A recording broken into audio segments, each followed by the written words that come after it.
Okay, we've got 2 lectures left before the exam, and we have 5 things to cover. We need to finish up the reactions of dithianes. Then there's a reaction called the Stetter reaction, followed by cuprates, and then we have this condensation reaction, and then we'll end on enamines.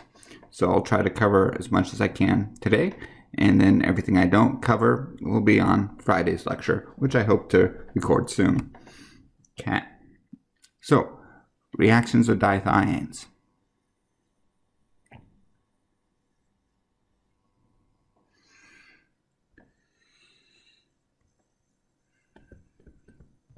From last time, what a dithiane is you take an aldehyde and react it with a dithiol, presence of acid. The mechanism of this is basically just an acetal formation, except instead of oxygens, use sulfurs. And these sulfurs together make this hydrogen particularly acidic that you can deprotonate it with butyl lithium.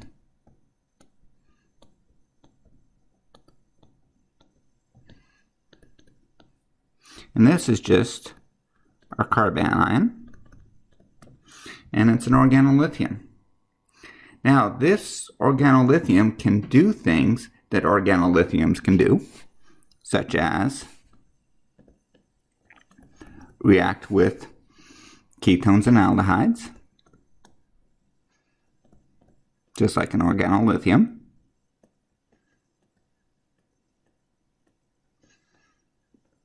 To give alcohols. But it can also do a reaction that most organolithiums cannot do.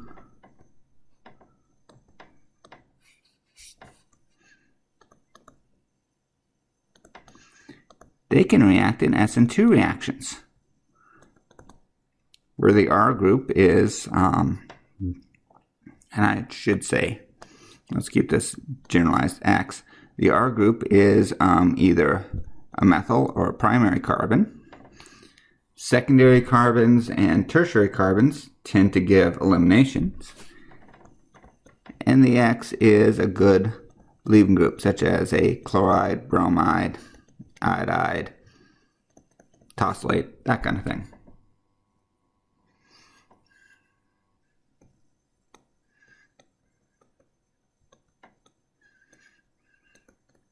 And so you can do an SN2 type reaction. The mechanism of this, just think of that organolithium as a carbanion. Attacks the alpha carbon, kicks off the leaving group.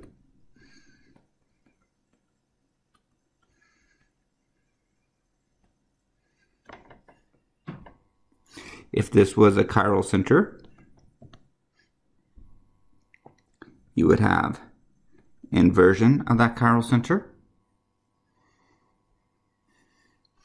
This was an R chiral center.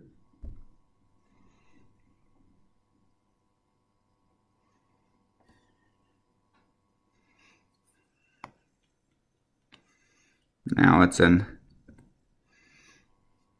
S chiral center.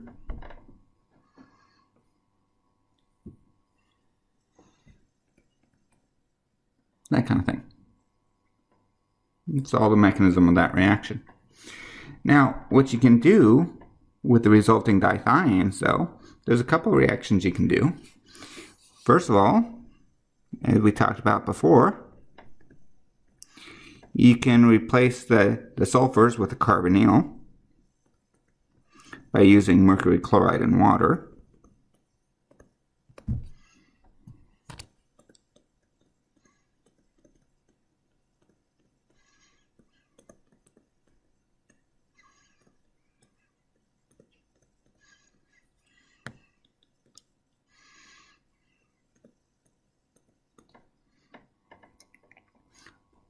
Or another reaction that you can do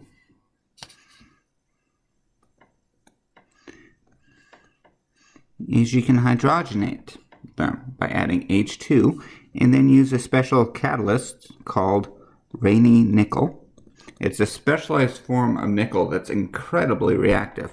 So reactive that this is actually sold, the container is actually sold with the nickel catalyst is in water as it's shipped. And the thing is, you never want to let this catalyst go dry or to be exposed to air, because once it does, it starts reacting with the air and gets really, really hot. Think of those hand warmers that you have in the plastic bags that you rip open the plastic and they just generate heat. Well, this catalyst is very similar to it, only it gets much, much hotter than that. So, anyways, what this catalyst does is it rips out the sulfur and replaces it with 2 hydrogens. And it typically doesn't affect functional groups like alcohols.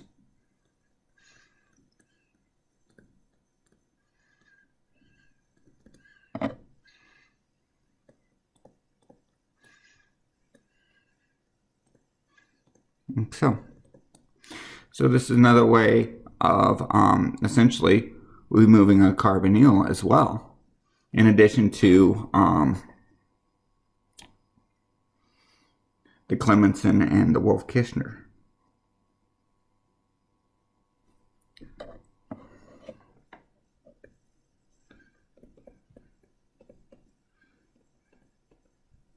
It doesn't have to be a 5-member ring. You can make it a 6-member ring. And you can use deuterium as well.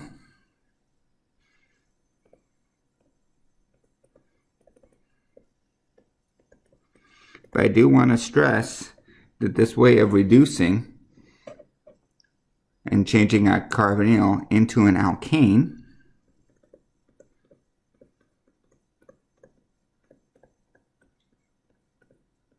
is for ketones and aldehydes only.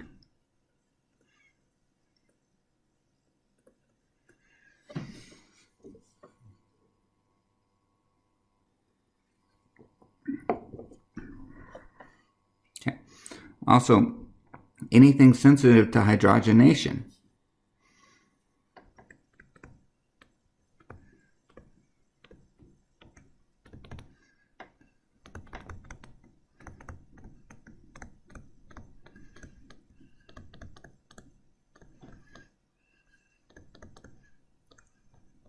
Reduce alkenes and alkynes to alkanes.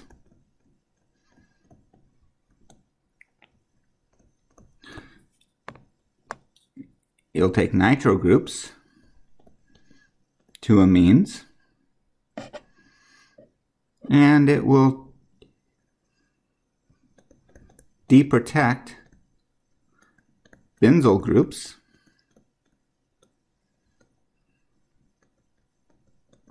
and Z groups as well, because these are all functional groups that are very sensitive to hydrogenation. So just keep that in mind.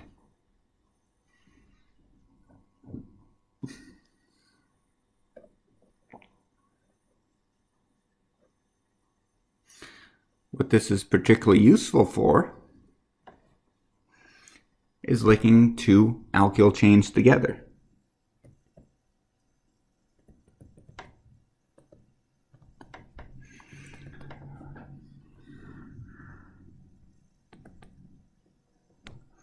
So you want to take these 2 and link them together with a carbonyl.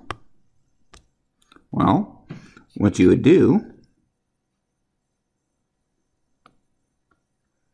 you start out with this dithiane, treat it with butyl lithium,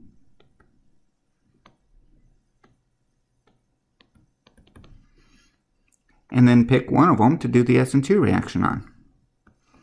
Typically, you would go with the more hindered one first,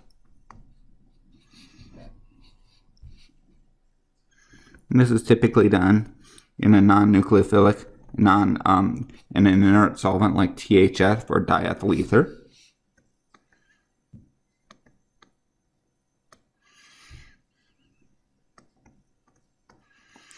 and there's still an additional hydrogen there, so you can take off with butyl lithium again.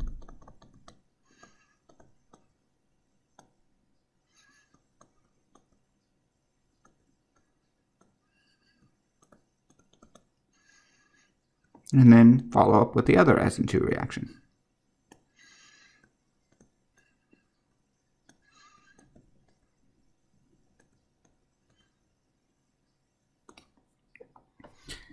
And then you have your dithiane. You can either replace that with a carbonyl,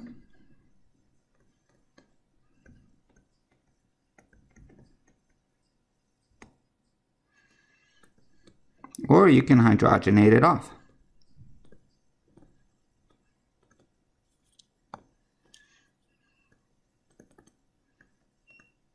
And by using very straightforward molecules, you can make some pretty interesting molecules that way.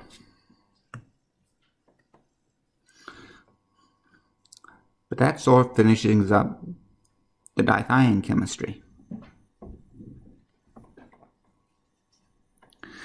Now, moving on.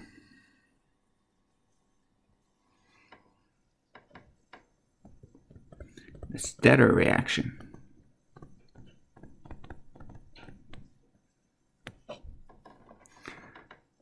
The Stetter reaction is a type of Umplung reaction.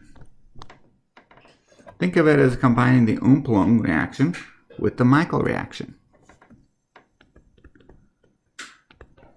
You need an aldehyde to turn into a nucleophile, and you need a Michael acceptor.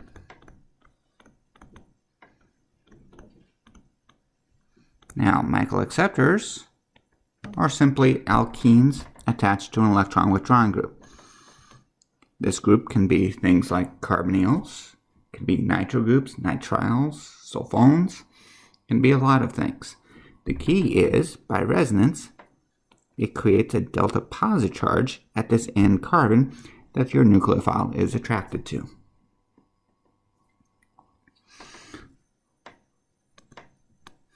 And the reagents that you use is you need something to turn the aldehyde into a nucleophile. And for that, we're going to rely on the thiazolium catalyst that we used last time. And I'm just going to abbreviate the thiazolium catalyst. It's kind of small there. Let me draw the thiazolium catalyst a little bit bigger here. Like so.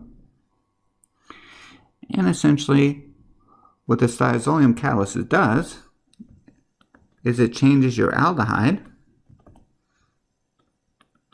into this nucleophile. Now, this isn't exactly the nucleophile that you get, but you can think of it as that.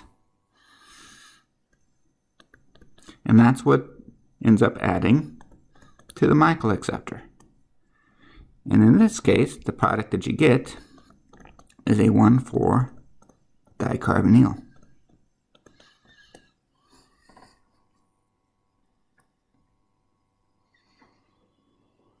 Okay. The mechanism.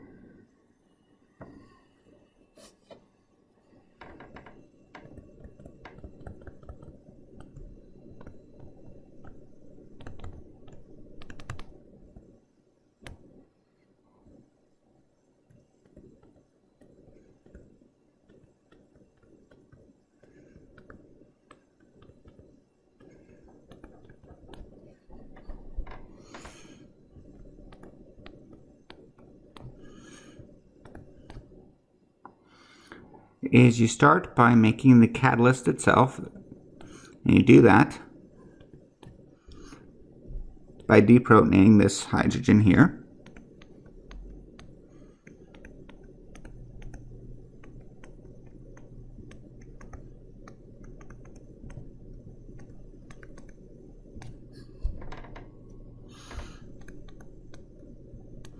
And this is the catalyst. That carbanion attacks your aldehyde. And all of these steps are reversible.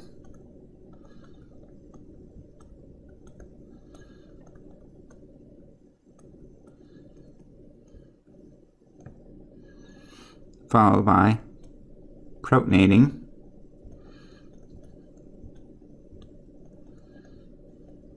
the O minus.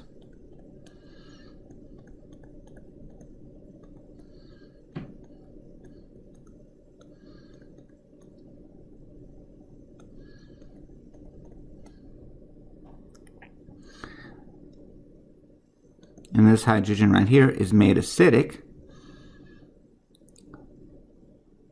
by your catalyst.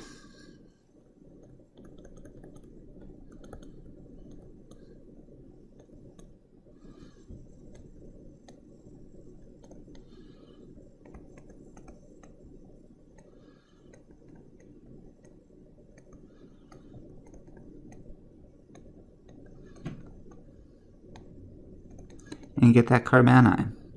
That carbanion is resonance stabilized.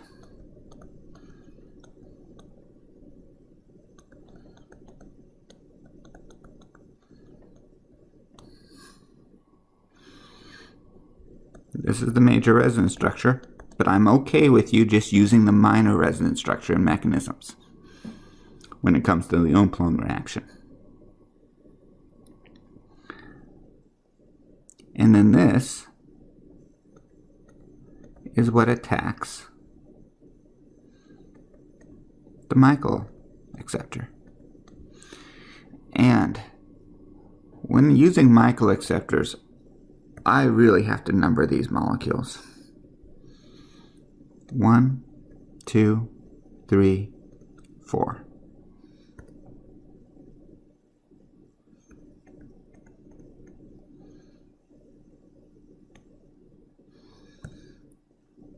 One, 2, 3, 4. So if I don't, I'll make a mistake. 1 has an OH attached to an ethyl group attached to the diazoleum.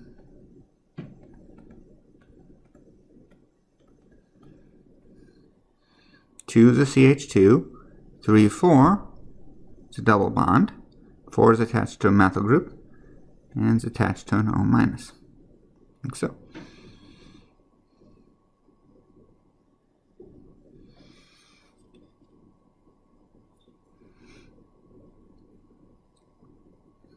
Now, we're almost to the finish.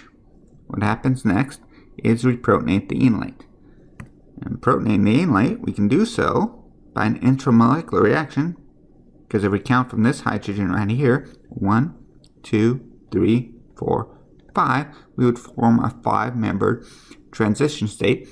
And 5-membered transition states for intramolecular protonations are allowed and actually quite fast. It's the 4-membered ones that you can't do. And so the electrons swing down, kick these electrons over to grab that hydrogen, and kick these electrons over to that O.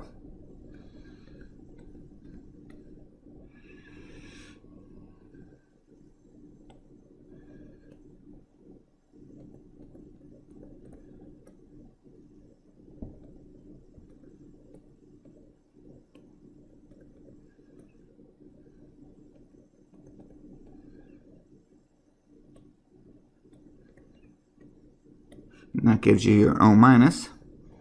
And O minus swings down and it kicks your catalyst off.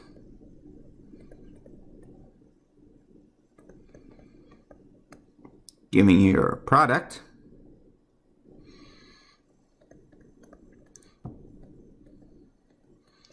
Plus it regenerates your catalyst that goes and finds another aldehyde, and the process repeats itself.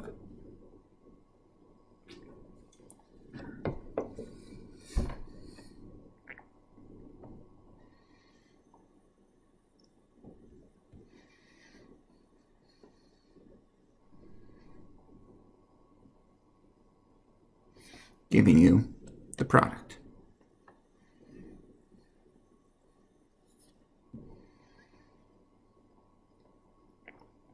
Okay, so that's the Stetter reaction. The breakdown for the Stetter and I just been calling it an Umplung reaction, an Umplung breakdown.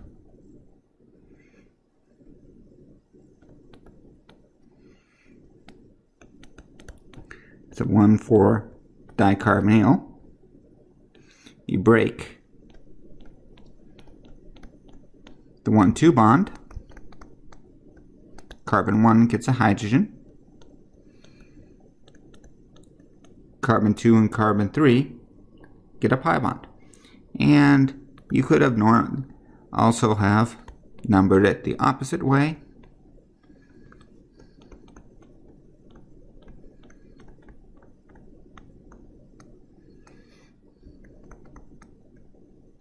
Then you break that 1,2 bond.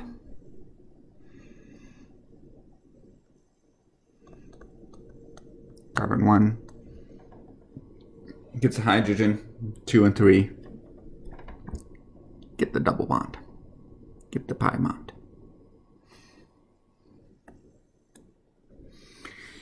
You can, in the above case, you can number it either way.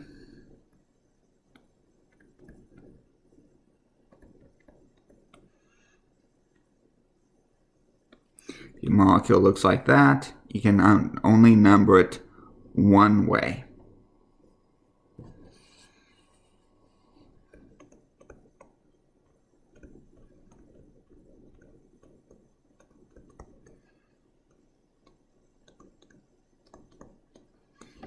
Like so.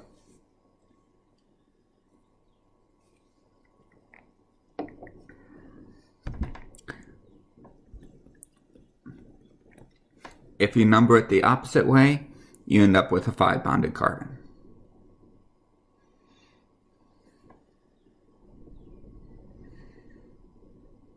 Okay.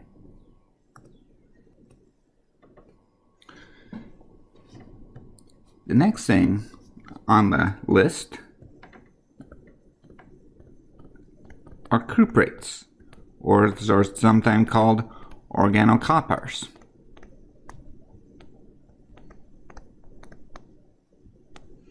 Or organocuprates, or Gilman reagents.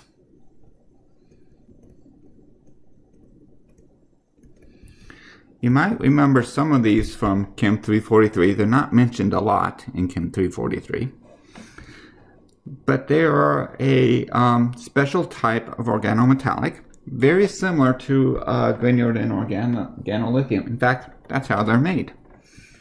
You take an organolithium, and let's make this general,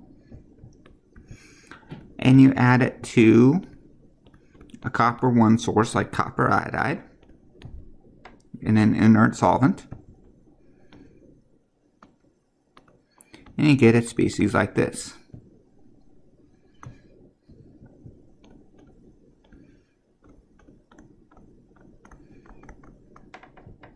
And you get a cuprate. Structure of those looks something like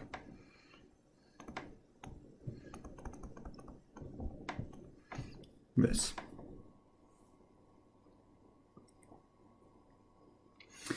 Now, what's special about these is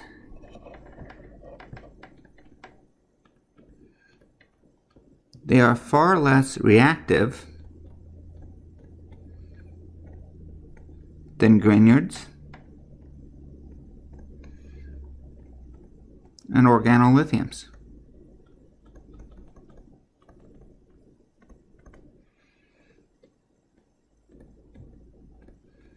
They are too weak to react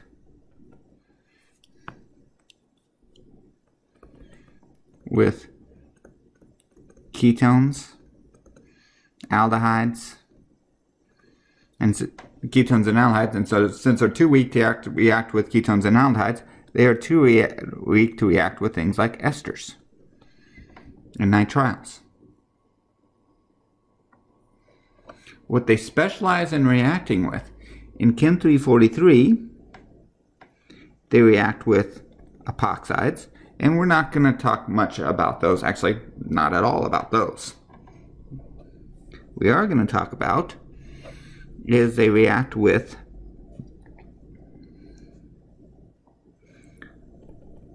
Michael acceptors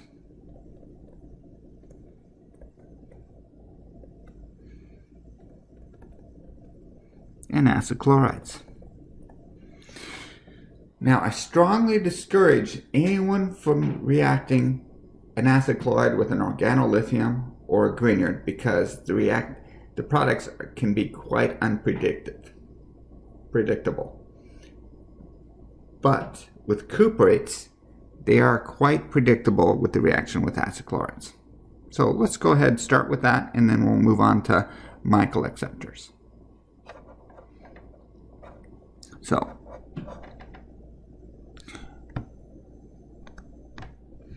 you can treat these with an acid chloride, and you get single addition, get a ketone. And since the product is a ketone, the reaction doesn't get multiple products because the organocuprate is too weak to react with that ketone, like so.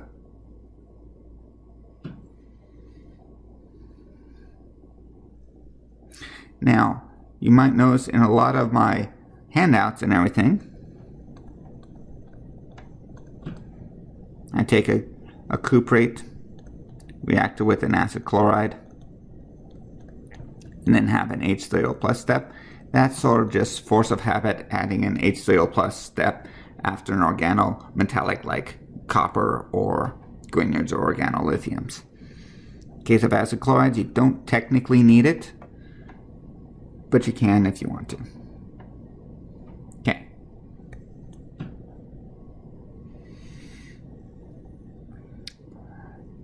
The mechanism of this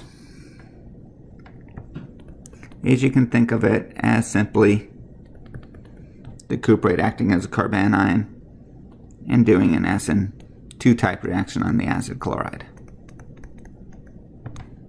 Like so.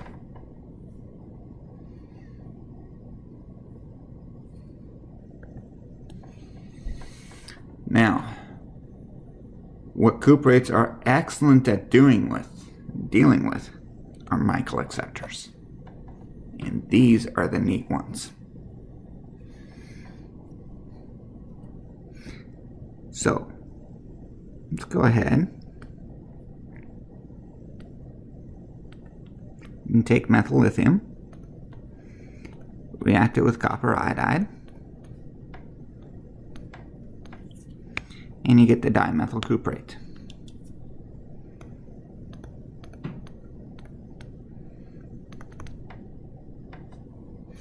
And then if we treat this with a Michael acceptor, like methyl vinyl ketone,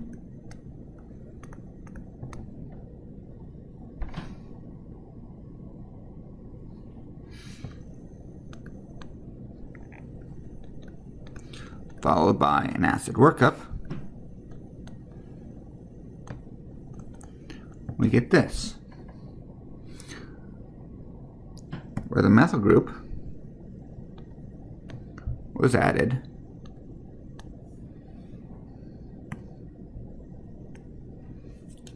to the beta carbon of a carbonyl. Now, what makes this neat, a very useful reaction, is the intermediate.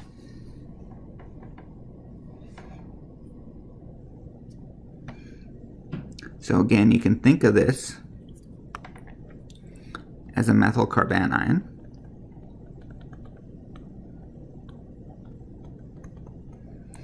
It attacks the Michael acceptor.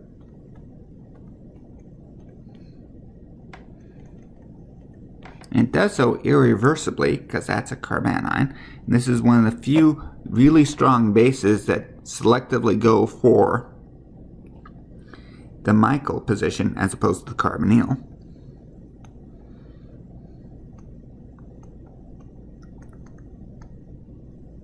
And you get this. And this intermediate is an enolate. Now, you can protonate that enolate, and that gives you a carbonyl.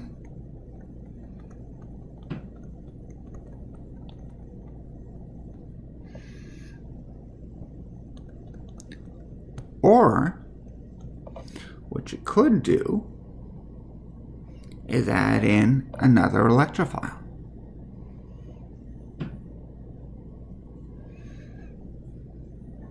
What do I mean by that?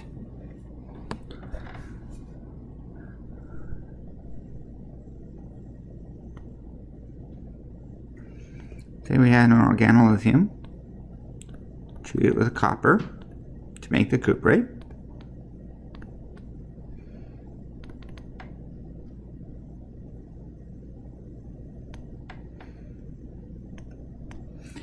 Treat this with a Michael acceptor.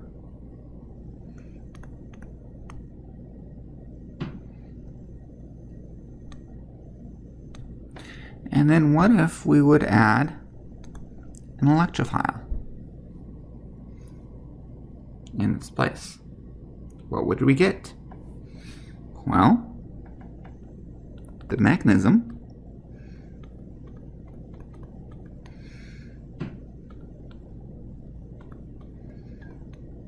R minus attacks, form the enolate, and then you can catch this enolate with this SN2 electrophile.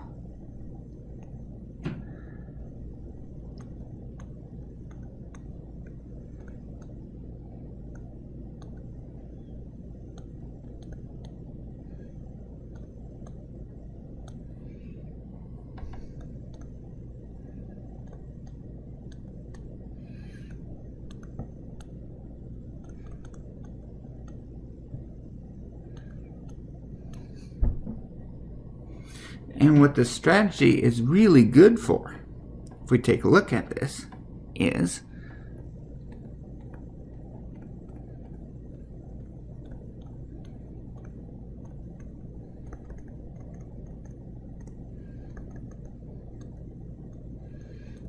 we've added two different groups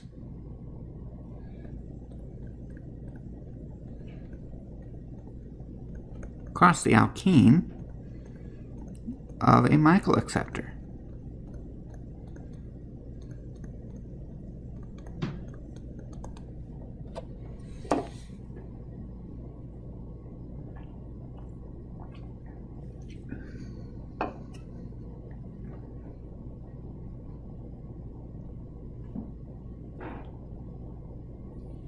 And that is quite neat. And it's very simple to do.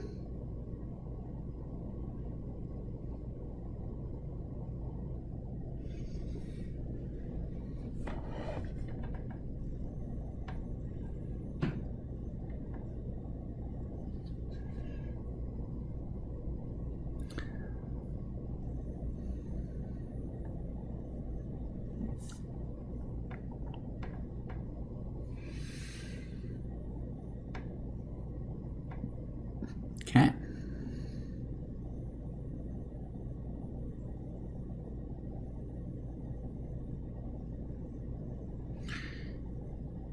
The key part, let's just do a quick synthesis problem.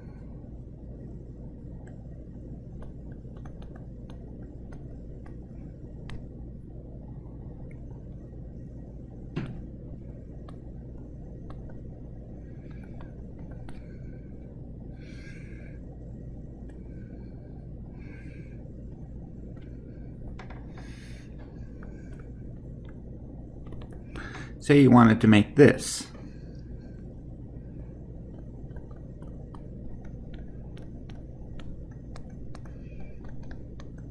From this molecule here, which is called ethyl acrylate.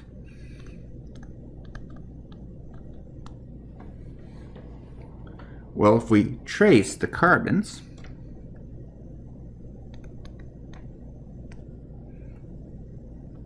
There they are. And we've added 2 carbons across that alkene. Here's the alpha carbon, here's the beta carbon.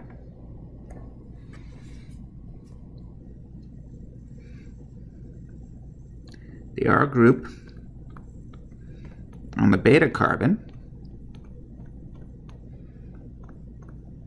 comes from the cuprate. The R group on the alpha carbon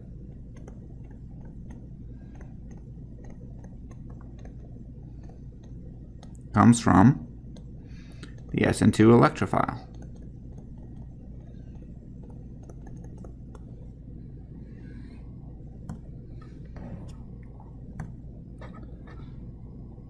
So, what you would do to make the synthesis work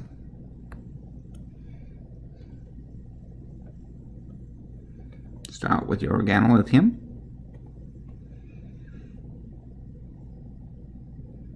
Or if you need to make your organolithium, start with your bromide. Make your organolithium with lithium. Then turn it into a cuprate.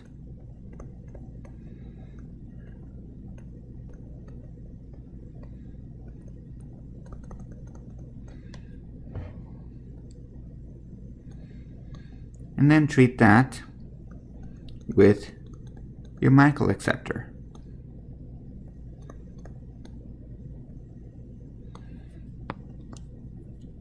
That will give you your enolate. Then you can have your enolate react with your SN2 electrophile.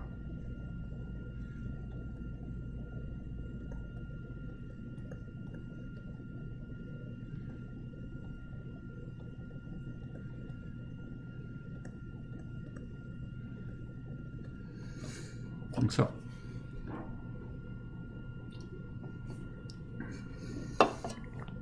Okay. Now, while we're on this topic,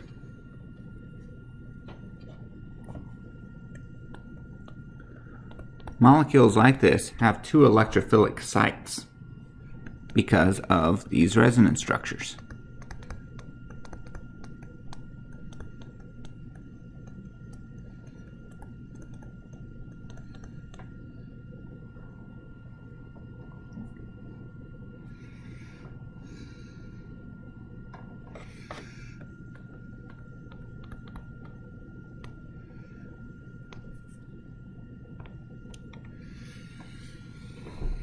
I'm going to number these as 1, 2, 3, 4. Cuprates do what's called 1,4 addition.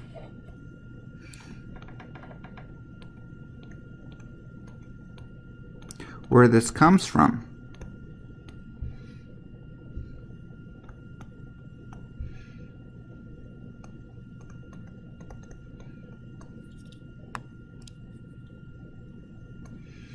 I'm just going to put the lithium counterion on this, is your initial molecule, if you number it this way, 1, 2, 3, 4, the methyl ends up on carbon 4, on atom 4, and the lithium counterion ends up on atom 1. So that's where the 1,4 name comes from. It's 1,4 addition.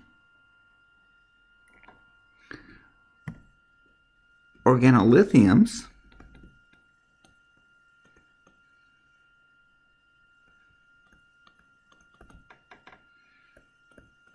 have a tendency to do 1,2 addition.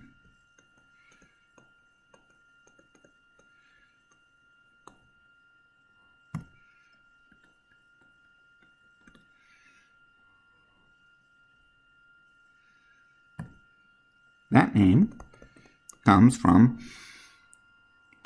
the alkyl group. The carbanion ends up being attached to carbon 2. And the lithium ends up associated with atom 1.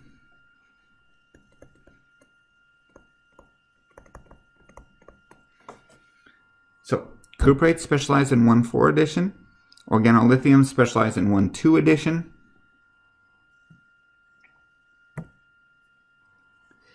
Grignards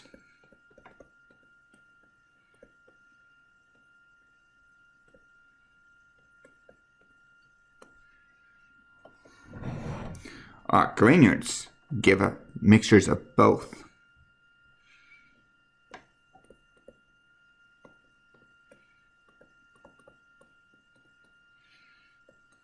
So if you have a Michael acceptor,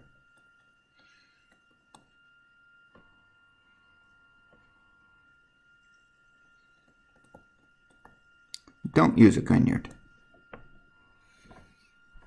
Grignards give you both. Some people believe it's because magnesium has a little bit of a contaminant with copper in it. So, jury's still out on that one. But when it comes to organolithiums, they have a tendency to go 1,2. Cuprates, 1,4. These are much cleaner, more reliable reactions. Grignards, with when it comes to Michael acceptors, give you messes and should be avoided.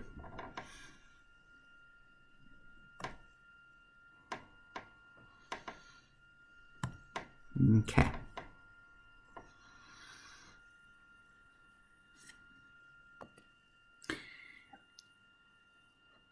We are at the 40-minute mark. And so there's just enough time to do one last reaction.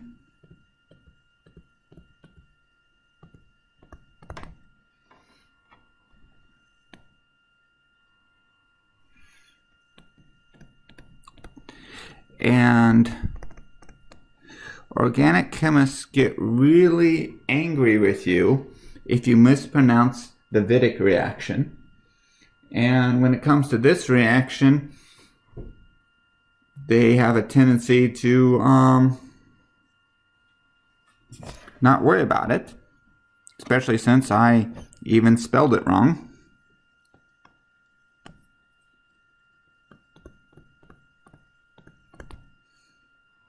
That even looks wrong. I'm pausing this video to look up the correct spelling. I have paused it, looked it up, and that is the right spelling of it.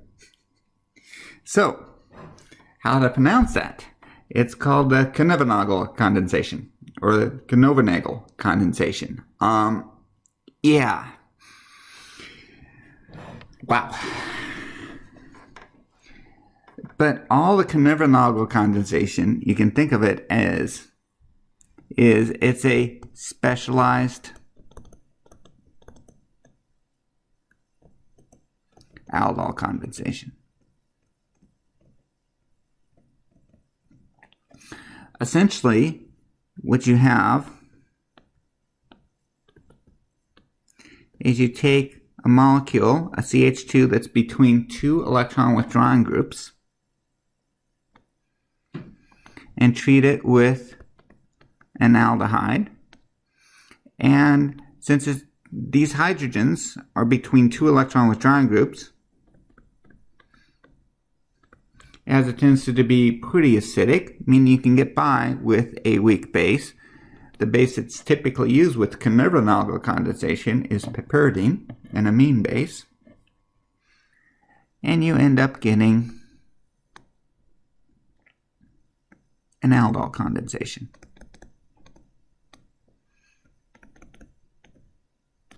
That's it. So, you can do it with this molecule here, with, say, this aldehyde.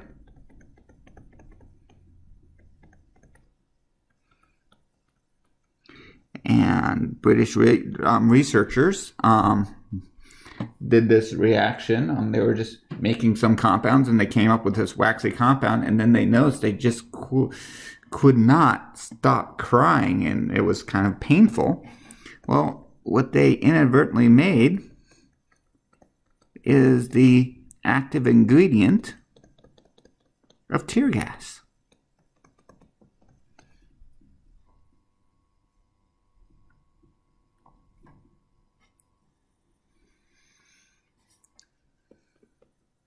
Or if you take formaldehyde,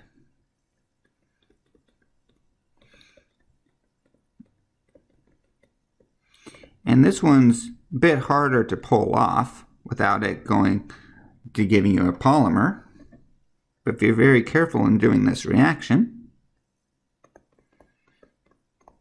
you can get this molecule right here, which is superglue.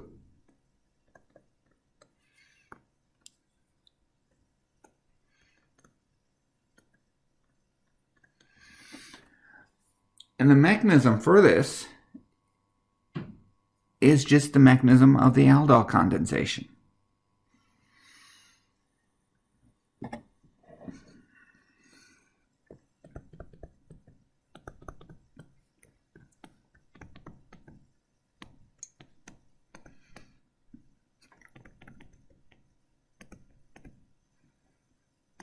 And predicting the products of these are quite simple. You cut off the double bond O, and then whatever R group was attached to that aldehyde,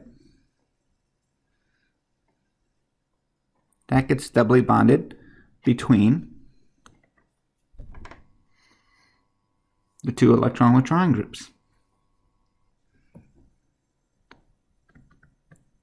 Mechanism-wise,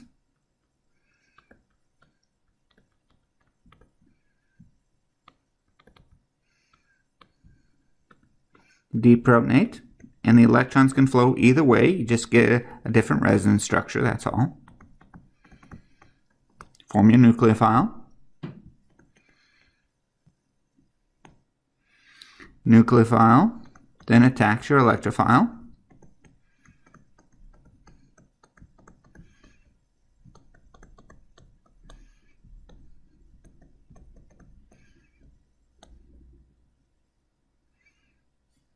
Followed by protonation.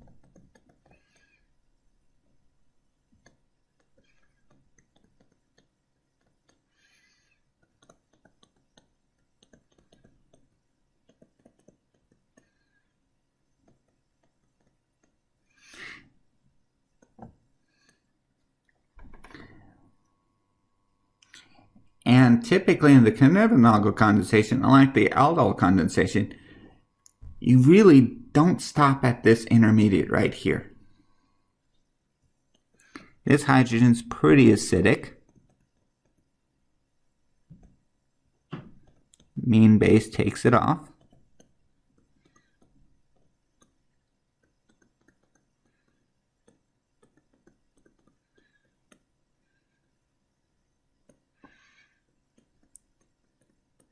And then the resulting electrons swing down, and kick off the hydroxide. So it's an E1CB reaction, where you take the proton off first, then the leaving group is kicked off, just like the aldol condensation, and you get your product. Okay, that's all the time we have. On Friday, we will talk about enamines, and then that's all the reactions for the exam.